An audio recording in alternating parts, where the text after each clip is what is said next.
তো আজকে আমাদের ঘরে বানাবো ফুচকা। তো আমাদের ঘরে যত বাচ্চা কাচ্চা আছে সবাই মিলেই বানাবো। কেন কি যেহেতু আমরা তো মাত্র কয়েকজন আছি, তো তার কারণের জন্য সবাই একটু মিলেমিশে বানাইলে ভালো লাগে, তো খেতেও ভালো লাগে আর একটু মজা হয় বেশি। তো তার কারণের জন্য দিকে ধনা পাতাটা গুছিয়ে গুছিয়ে কাটিয়ে নিয়েছি, আর বুনি দিকে আলু ছানাটা করছে মটর চানাচুর দিয়ে। তো যেহেতু তোমরা কেউ খাবো তো খাবে তো আসতে পারো। তো এই যে দেখতে পাচ্ছি এখানে জলজিরা দিয়ে দিলি। আর আমাদের ঘরে যেহেতু ঢেরে ছেলে আছে, কিন্তু বেশি জন এখানে নাই কেন, তো আমাদের ঘরে অনেক ছেলে আছে, তোমাদেরকে দেখাবো। কেন কি যদি গুনো তো তোমরা গুনিয়ে শেষ হবে না।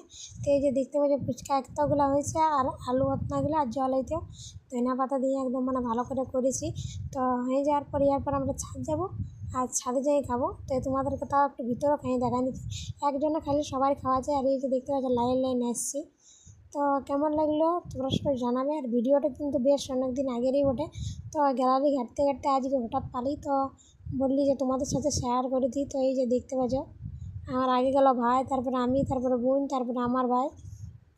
তো কেমন লাগলো ভিডিওটা তোমরা সবাই জানাবে। আর আলু মাখাটা আর ফুচকাটা কেমন দেখা যায় ওটা একটু কমেন্ট করে জানাবে।